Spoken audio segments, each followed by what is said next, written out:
토트넘이 이번 겨울 이적 시장에 공격수를 영입한다는 이야기가 구체적으로 나오기 시작을 했는데, 볼드 기자에 따르면 토트넘은 파리 생제르맹으로부터 무한이를 위한 협상을 진행하기 시작을 했다. 그리고 여기서 토트넘이 어떤 제안을 했냐면, 기본적으로는 임대 계약이지만 동시에 구매 옵션이 포함된 임대 계약을 맺고 싶어 한다 라는 보도를 했어요. 그러니까 토트넘 입장에서는 무한이를 지금 당장 완전 영입하는 것은 부담스러우니까 일단 임대로 데려오고 활약상을 지켜보겠다 라는 거죠. 그리고 파리 생제르맹에서는 지금 무한이가 방출 명단에 올라가 있는 상태입니다. 특히나 흡입차의 영입이 진전이 되면서 무한이의 판매가 일단 파리 생제르맹의 이적 시장에서 가장 우선순위 중 하나거든요. 그래서 르키프에서도 무한이의 이탈이 구체화가 되고 있다 라는 표현을 쓰면서 무한이의 방출 이야기를 계속해서 쏟아내고 있어요. 그래서 무한이의 토트넘 이적설이 점점 더 가까워지고 있는 상태인데, 여기에 이제 경쟁자가 바로 유벤투스입니다. 유벤투스 소식에 공신력이 높은 디날라테라는 기자가 있는데, 이 기자는 토트넘이 현재 무한이 영입에 앞서 있지만 유벤투스 또한 토트넘을 앞지르기 위해서 파리 생제르맹과 접촉을 시작을 했다.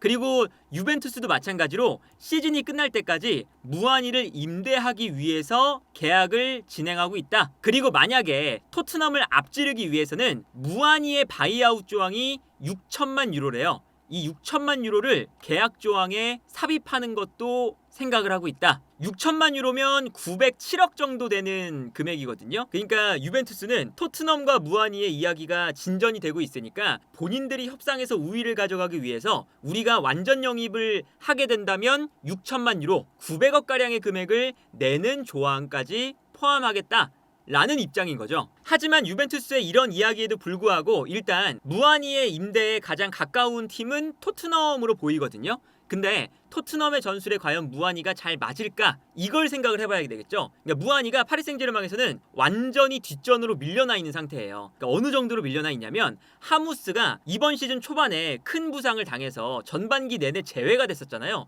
그러면 그 원톱의 자리가 당연하게도 무한이에게 돌아갈 자리였어요. 근데 무한이가 원톱에서 엘리케 감독의 전술을 수행을 못하다 보니까 아센시오의 제로톱을 썼습니다. 그리고 아센시오 제로톱이 안 되니까 두의 제로톱을 썼고요. 그리고 이것도 별로니까 결국에는 이강인 제로톱을 썼죠. 그리고 나중에는 이강인 제로톱도 어느 정도 한계가 보이니까 덴벨레 제로톱을 썼거든요. 근데 이 제로톱을 쓰는 동안 무한이는 원톱 자리에서 완전히 엘리케 감독의 플랜에서 제외가 됐어요. 그래서 하무스가 없을 때도 이강인, 덴벨레, 두의, 아센시오, 그 다음 순번이었습니다. 그러니까 이거는 무한이에게 약간은 굴욕적인 상황이잖아요. 무한이가 9번 공격수 자리에서 수준 미달이라는 판단을 에리케 감독이 했기 때문에 다른 선수가 먼저, 전문 공격수가 아님에도 불구하고 다른 선수들이 먼저 무한이보다 윗순위에 위치를 하고 있었거든요. 그렇다면 파리 생제르맹은 무엇을 보고 무한이를 영입했을까? 이거를 생각을 해봐야겠죠. 근데 무한이가 파리 생제르맹에서와는 달리 프랑크푸르트에서는 어떤 역할을 수행을 했냐면, 이 선수가 전문 원톱 자원은 아니에요. 그러니까 최전방에 배치가 될 때에도 원톱이 아니라 거의 투톱에 가깝게 배치가 됐는데, 프랑크푸르트에서는 현재 크리스탈 팰리스의 감독인 글라스너 감독이 3톱을 썼습니다. 무한이를 원톱으로 두고요, 좌우에 린스트램과 괴체, 혹은 이제 현재 크리스탈 팰리스에 있는 카마다 다이치가 기용이 됐었거든요. 근데 요 오른쪽 왼쪽에 배치되는 선수들이 공격형 미드필더 겸 중앙 미드필더를 볼 수 있는 선수들이었어요. 그래서 수비를 할 때는 왼쪽이나 오른쪽에 있는 선수 한 명이 내려가면서 3명의 미드필더 라인을 만듭니다. 그러면 최전방에 있는 선수들은 2명이 남으니까 이때 무한이가 원톱이 아니라 투톱처럼 배치가 되는 거예요. 그래서 수비 라인을 내릴 때는 5-3-1에 전형이 되는데, 이때 수비에서 공격으로 전환이 되는 순간 무한이가 측면 공간으로 달려가는 거죠. 그러면서 이 측면 지역으로 패스를 한 번에 보내주면서 무한이가 본인의 넓은 활동 반경을 잘 활용할 수가 있었습니다. 만약에 반대에서도 마찬가지거든요. 무한이가 최전방에 있을 때 괴체가 내려간다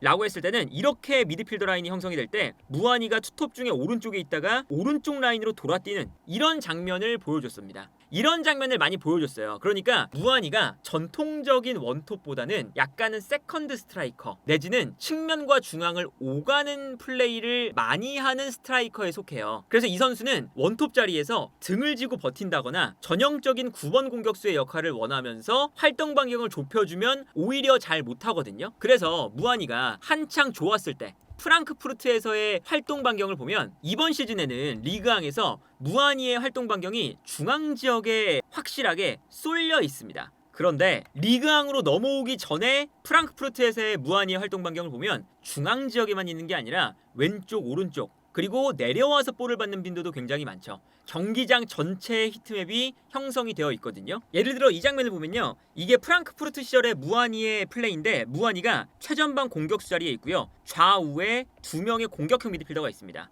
그리고 이제 왼쪽 오른쪽에 윙백이 있는 거죠. 그런데 수비를 할 때를 보면 이런 형태가 돼요. 지금 무아니가 가운데 있고 왼쪽 오른쪽에 공격형 미드필더들이 있어요. 근데 왼쪽 공격형 미드필더가 수비를 할 때는 내려가서 이렇게 역삼각형의 중앙 미드필더를 만들고 있습니다. 그러니까 최전방에 2명의 선수밖에 위치를 하지 않는 거죠. 그러니까 무아니가 미드필더가 내려가 있는 상황에서 본인이 공격으로 전환이 되면 측면으로 빠져나가는 움직임을 보여줘요. 그러니까 프랑크푸르트가 볼을 받자마자 볼을 끌고 올라가는데 무아니가 왼쪽으로 달려나가고 있는 거죠. 그리고 여기서 무아니가 왼쪽으로 달려나가니까 수비가 아무래도 무아니를 따라서 움직이게 되잖아요. 그러면 반대로 반대편에 공간이 생기고 이 공간으로 프랑크푸르트가 패스를 보내줄 수 있는, 그래서 결국에는 이 공간으로 패스가 들어가면서 여기서 프랑크푸르트가 득점을 하는 장면을 볼 수가 있거든요. 다른 장면도 마찬가지입니다. 이 장면도 이번에는 미드필더 라인에서 볼을 빼앗았는데 무아니가 왼쪽으로 또 빠져나가고 있습니다. 그래서 왼쪽으로 빠져나가면서 수비를 본인에게 끌어당기고 있어요. 지금 이 3톱이 무아니가 최전방, 오른쪽 공격형 미드필더, 왼쪽 공격형 미드필더거든요. 그런데 미드필더가 내려가 있으니까 무아니가 측면으로 빠진 거고, 이때 무아니가 수비를 끌고 나오니까 오른쪽에 있던 선수가 전방으로 뛰어가는 거죠. 이런 움직임을 활용해서 뛰어들어가는 선수에게 패스가 들어갑니다.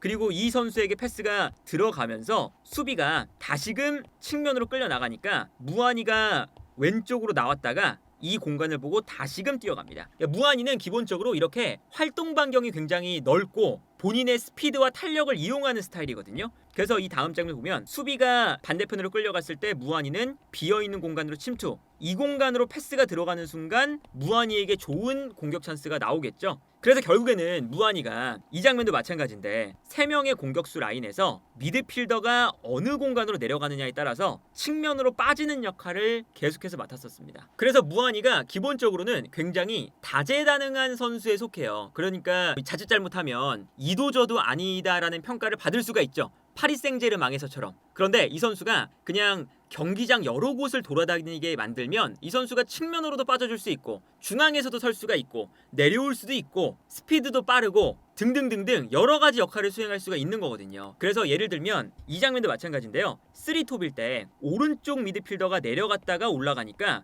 무아니가 올라오기 전에 본인이 오른쪽으로 빠집니다. 그리고 이 공간으로 패스가 들어가죠. 그리고 무아니가 이 공간으로 뛰어가면서 본인의 스피드를 살려서 측면을 무너뜨리고 수비가 본인에게 끌려 나오니까 반대편으로 크로스를 주면 여기서 결정적인 찬스가 나오는, 수비를 본인에게 끌어당기는 플레이를 굉장히 잘하는 선수였어요. 그런데 무아니가 파리 생제르맹에서는 어떤 문제가 있었냐면, 일단 무아니는 볼을 정말 세밀하게 다루는 편은 아니거든요. 그러니까 본인의 약간 기동력을 활용을 해서 넓은 공간이 나왔을 때 그 공간으로 달려 들어가는 걸 잘하죠. 그런데 일단 리그왕에서 파리 생제르맹은 밀집 수비를 많이 상대를 하게 됩니다. 그리고 여기서 이제 파리 생제르맹의 전략 자체가 덴벨레, 바르콜라 좌우 측면을 넓게 벌려주고, 이때 네베스, 에메리가 약간 내려오면서 하키미가 좀 올라오는 이러한 형태였거든요. 이런 이제 3백 형태였었죠. 그런데 바르콜라부터 네베스, 하키미, 덴벨레, 그리고 에메리, 비티냐까지 요 밑에 있는 6명의 선수들이 계속 스위칭을 가져가요. 그러니까 예를 들면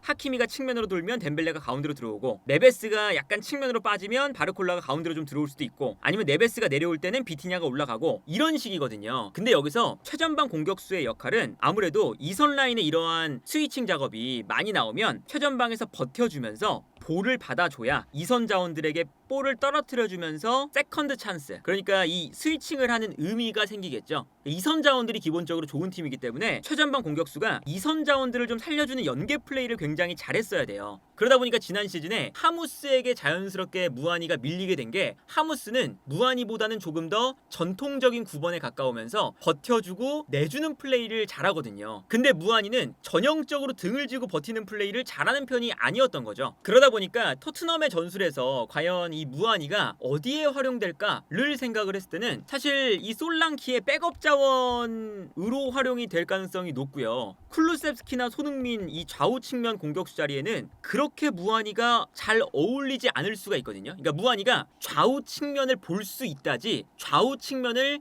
전문적으로 보는 선수는 아니에요. 좌우 측면에 배치된다 하더라도 세컨드 스트라이커처럼 가운데로 들어오게끔 만들어서 최전방 공격수와 가까운 위치에 있도록 만들어줘야 잘하는 선수인 거죠. 예를 들면 무한이가 영입이 되었을 때 왼쪽으로 나온다고 치면 왼쪽에 있는 우도기가 공격적으로 올라갔을 때 무한이가 들어가서 약간은 투톱 형태, 그래서 솔랑키가 앞에서 버텨주면 무한이가 공간을 찾아 들어가거나, 아니면 투톱의 형태가 됐을 때 무한이가 측면으로 빠지면서 수비를 끌고 나갔을 때 측면 공격수가 가운데로 들어오는, 그러면 수비가 당연히 쿨루셉스키에게 쏠리면 다시 무한이가 들어와서 마무리하는 이런 형태를 무한이가 더 선호를 하거든요. 그러다 보니까 최근에 토트넘의 전술에서 왼쪽이든 오른쪽이든 무한이의 약간 측면 공격수 기용은 그렇게 어울리진 않아요. 왜 그러냐면 손흥민과 쿨루셉스키 요 자리의 역할이 좌우 풀백이 가운데로 들어갔을 때 수비가 중앙으로 쏠리게끔 만들고, 이때 좌우 측면을 넓게 쓰는 거잖아요. 그러면 수비가 측면으로 패스가 넘어갔을 때 끌려 나올 때 이 가운데로 들어가는 풀백들의 움직임을 향해 쿨루셉스키와 손흥민이 패스를 건네주는 상황이죠. 그런데 무한이가 이렇게 측면을 넓게 쓰는 거는 가능할 텐데 측면을 넓게 썼을 때 안쪽으로 패스를 공급하는 역할을 사실은 그렇게 잘하진 못합니다. 파리 생제르맹에서도 사실은 이선 자원들의 플레이가 워낙에 좋다 보니까 내려와서 하무스 같은 경우에는 계속 볼을 주고받으면서 경기를 풀어가거든요. 근데 무한이는 그런 플레이를 잘 못하기 때문에 이강인, 덴벨레, 네베스, 파비안 루이스, 비티냐 이런 선수들하고 패스웍이 안 만들어졌어요. 그래서 엘리케 감독이 좋아하는 약간 제로톱의 움직임 내지는 최전방에 있다가도 좀 측면으로 빠져서 연계 플레이를 좀 하는 이런 플레이가 안 이루어졌었거든요. 그래서 과연 무한이가 왼쪽이든 오른쪽이든 배치가 됐을 때 패스를 뿌려줄 수 있는 이런 역할을 과연 잘 해줄까라는 의문이 들고, 원톱으로 배치되었을 때는 그래도 어느 정도 상황이 나오는 게, 손흥민에게 만약에 수비가 끌려간다 라고 했을 때 이 공간으로 우도기가 가운데로 들어와서 이 공간으로 뛰어들어가기도 하지만 최전방에 있는 공격수가 이 공간으로 뛰어들어가면서 여기서 손흥민이 패스를 공급할 때가 있거든요. 솔랑키가 이런 움직임을 굉장히 잘 가져가죠. 그런데 이렇게 되면 솔랑키와 무한이의 경쟁이다 보니까 무한이가 과연 솔랑키의 백업으로 오는 것에 동의를 할 것이냐, 이런 문제가 생기는 거죠. 그리고 최전방에 있는 이 솔랑키가 장점 중에 하나는 뭐냐면 이렇게 측면으로 뛰어들어가는 것도 하지만 손흥민이나 쿨루셉스키가 가운데로 좀 들어올 때, 그럴 때 가운데서 볼을 받아주고 등을 지는 플레이를 하거든요. 그래서 손흥민 선수가 패스를 주고 등을 지는 최전방 공격수가 있고, 이때 손흥민이 뛰어들어가면 여기서 연계 플레이를 해주는 이런 장면들이 최근에 솔랑키의 발끝에서 굉장히 많이 나옵니다. 예를 들면 이런 장면입니다. 이 장면을 보면 솔랑키가 최전방에 있다가 측면으로 달려나가죠. 그러면서 수비를 본인에게 끌어당깁니다. 그리고 이 공간으로 이제 토트넘이 볼을 전개를 하는데 솔랑키가 수비수와의 싸움에서 수비수를 끌어당기는 동시에 경합에서 이겨요. 그 다음에 솔랑키가 여기서 돌아서서 뛰어들어가는 선수에게 패스, 여기서 이제 베리발의 득점이 나왔었죠. 이런 것처럼 버티는 플레이가 되면 이선 자원들이 살아나거든요. 이 장면도 손흥민, 메디슨, 솔랑키가 있습니다. 근데 여기서 손흥민이 볼을 가지고 있다가 먼저 버틸 수 있는 솔랑키에게 줘요. 그러면 솔랑키가 볼을 받아서 메디슨에게 주거든요. 그러면 손흥민은 안쪽으로 달리기 시작하는 거고, 메디슨도 등을 지는 게 아니라 솔랑키가 떨어뜨려주는 볼을 받는 거죠. 그래서 이 다음 장면을 보면 솔랑키가 볼을 받아서 메디슨에게 떨어뜨려주고요. 메디슨이 볼을 받을 때 손흥민은 솔랑키가 수비를 끌고 나오니까 이 공간으로 뛰어들어가기 시작합니다. 그리고 메디슨이 솔랑키가 떨어뜨려준 볼을 받아서 뛰어들어가는 손흥민에게 패스를 찔러주는 거죠. 그러면서 이제 뛰어들어가는 손흥민에게 좋은 찬스가 나는 장면이거든요. 이런 것처럼 손흥민이든 메디슨이든 쿨루셉스키든 솔랑키가 등을 져주는 포스트 플레이의 영향을 많이 받고 있었어요. 그런데 만약에 무한이가 원톱으로 온다면 그런 모습을 보여줄 수 있을까? 이런 의문은 든다. 왜냐면 파리 생제르맹에서도 그거를 못해서 원톱 자리에서 이강인 선수에게 밀리는 이유 중에 하나도 이강인 선수가 등을 지는 플레이를 무한이보다도 더 잘합니다. 그 정도로 무한이가 원톱이라고 이제 분류가 되지만 원톱 자리에서 등을 지는 플레이를 생각보다 많이 못해요. 그러다 보니까 이 공간을 찾아 들어가는 좌우 측면으로 빠져나가는 혹은 이제 손흥민이나 쿨루세프스키가 수비를 끌어냈을 때 그 공간으로 뛰어 들어가는 이런 역할은 잘할 수 있겠지만 원톱에서 버티는 역할은 좀 아쉽고 그리고 솔랑키의 백업으로 나오기에는 무한이가 과연 백업으로 오는 선택을 할지도 의문이기 때문에 그리고 바이아웃이 거의 900억가량이 책정된 선수잖아요.